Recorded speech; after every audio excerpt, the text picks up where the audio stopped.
In this video, you're going to test your listening skills of fast speaking English so you get really comfortable and confident understanding native English speakers. And you'll also learn advanced expressions to expand your vocabulary so you sound like a native speaker as well. Welcome back to J for Ace English. I'm Jennifer. Now let's get started. I'm going to say a sentence 3 times and you need to write down exactly what you hear in the comments. After, I'll explain exactly what I said. I'll explain the pronunciation changes that take place in fast English, and I'll explain the advanced expressions and vocabulary that I used. Are you ready? Let's get started with the first listening exercise. I'll say it 3 times. Our chances are slim to none. Our chances are slim to none. Our chances are slim to none. So, how'd you do? I said, our chances are slim to none. First, let's talk about the pronunciation changes. Notice that our sounded like our chances, our chances. At a natural pace, we don't pronounce it our chances. We just do a very soft, unstressed our chances, our chances. Our chances are. Notice that because chances ends on an S and R, it starts with the vowel, I can combine those together. Chances are. So it sounds like SAR, but I have to say those 2 words together. Chances are. Chances are. So when you hear it at a fast pace, you just hear the S from chances and you hear it both on chances and are. Our chances are slim to none. Notice that to none, again, is just a very soft, unstressed t. Slim to none. Slim to. Slim to none. What does this mean? First, let's talk about chances. One's chances. This is how possible something is. For example, the team has a great chance of winning. So here, their chance of winning, it's how possible it is that the team will win. The team has a great, so their chances of winning are quite high. But in this example, I said our chances are slim to none. What does that mean? Slim to none. This means very small or extremely unlikely. Our chances are slim to none. Now, I didn't specify chances of what in the original example. So I could say our chances of getting a promotion this year are slim to none. So this means it's very unlikely that you're getting a promotion. There's a chance. Yeah, slim to none. Slim to none. Oh, those are my chances. My chances of ever flying again are slim to none. Let's try another listening exercise. I'll say it 3 times. It was slim pickings at the career fair. It was slim pickings at the career fair. It was slim pickings at the career fair. I said it was slim pickings at the career fair. For pronunciation, notice how pickings sounded quite unstressed. Pickins, ins. So I dropped that ing, I dropped that G sound from the ing. Pickin, pickin. But it's plural, so I add that S. Pickins. Pickins. Native speakers often drop the G sound or make it very soft with ing. Pickins, pickins. Listen to this clip and notice how Joey from Friends also drops the G and says it very unstressed. Pickins. It is slim pickings. It is slim pickings. Now let's talk about what this means. First of all, a career fair. Do you know what this is? This is an event where people looking for a job can meet potential employers. A career fair is very common for university graduates, college graduates, or high school graduates to go to try to find a job. And I said it was slim pickings. So what does that mean? To be slim pickings, this is when there are very few good options to choose from.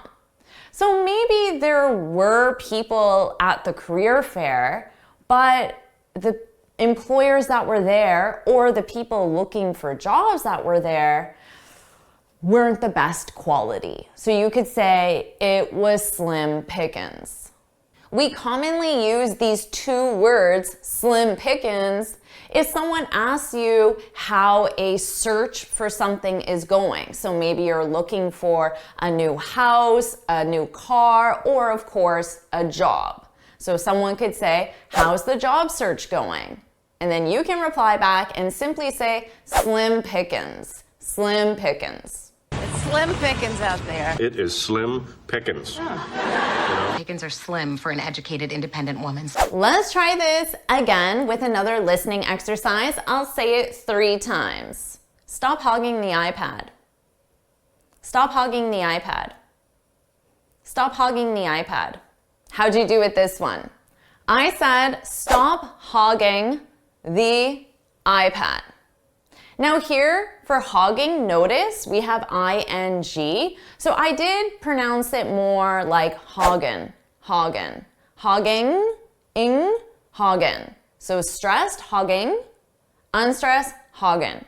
I tend to use both of them and don't really realize which one I'm using. I don't specifically choose before I'm about to speak which one I'm going to use. It's just whatever comes out, and I will easily switch between the two, the stressed or the unstressed. Stop hogging, stop hogging. The iPad. Notice how it sounded more like a stressed the with that long E. We stress the and make it the when the noun that comes next starts with a vowel. iPad. I, of course, a vowel. Native speakers don't always follow this rule. I don't always follow this rule. I would commonly say the iPad, the iPad, the iPad.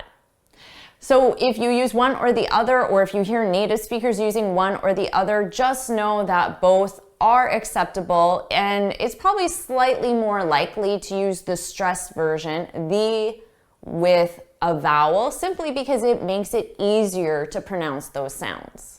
So here's an iPad. What does it mean to hog the iPad? The iPad, the iPad. What does that mean? When you hog something, it means you take or use more than your fair share.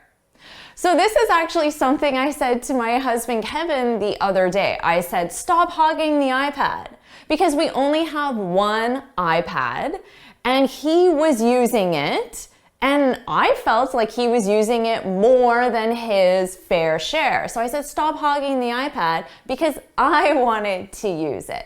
And I said this more in a joking way.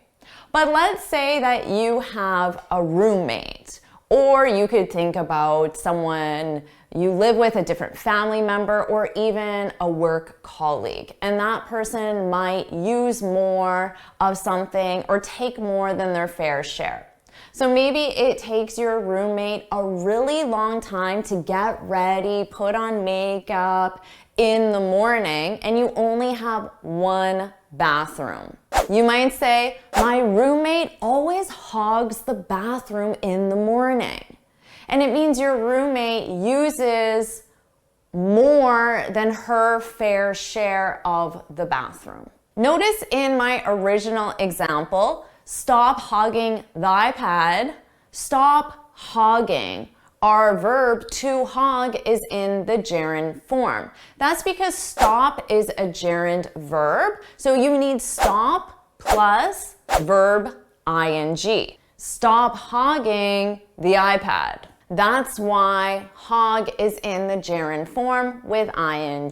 Stop hogging my best friend. Stop hogging the blanket. Stop hogging the blanket. It's cold. Gene, how about we stop hogging the magazine, huh? Let's try one more listening exercise. I'll say it 3 times. Don't be stingy with the cheese.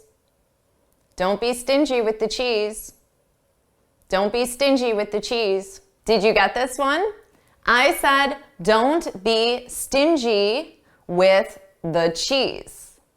I think the pronunciation is clear, but do you understand what this means?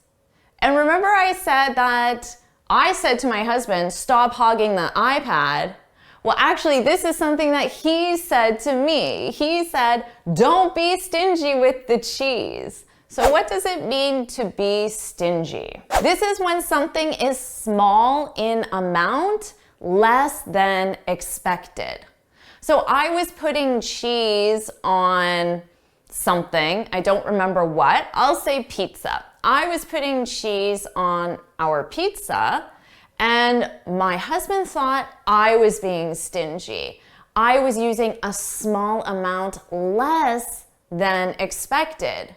But that was just his opinion because he likes a lot of cheese, whereas I don't like a lot of cheese. So in my opinion, I was not being stingy at all, but he thought I was being stingy. We have another meaning for stingy, which is very common. When you describe someone as stingy, it means they're unwilling to spend money. So they have the money, they just don't want to spend it. In that case, you would call someone stingy. For example, we had to take the bus because my friend was too stingy to take a taxi. This means that my friend had the money to take a taxi. So it wasn't financially difficult for her to take a taxi, but taking a taxi is more expensive than taking the bus, and she's stingy, so she doesn't like spending money, so she took the bus so she could save her money because she's stingy. Although saving money and trying to save money can certainly be a positive thing, when we use this adjective, it's always in a negative, critical way. So we think that person should have been willing to spend the money if we describe them as stingy.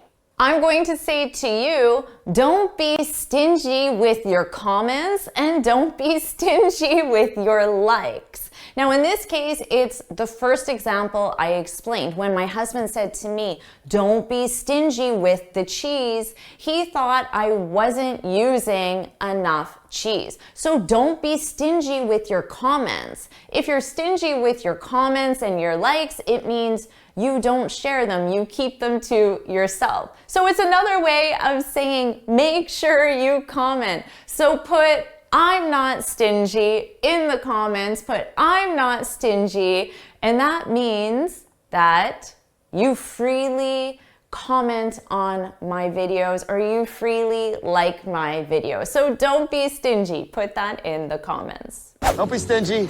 See, don't be stingy. He's even stingy with play money. Now let's do an imitation exercise so you can practice your pronunciation. You can practice all the pronunciation changes that I explained in this video, and you can imitate my pronunciation so you sound more natural. So I'm going to say each sentence 3 times, and I want you to repeat the sentence out loud after each time. So let's do that now. Our chances are slim to none. Our chances are slim to none. Our chances are slim to none. It was slim pickings at the career fair. It was slim pickings at the career fair. It was slim pickings at the career fair. Stop hogging the iPad. Stop hogging the iPad. Stop hogging the iPad. Don't be stingy with the cheese. Don't be stingy with the cheese. Don't be stingy with the cheese.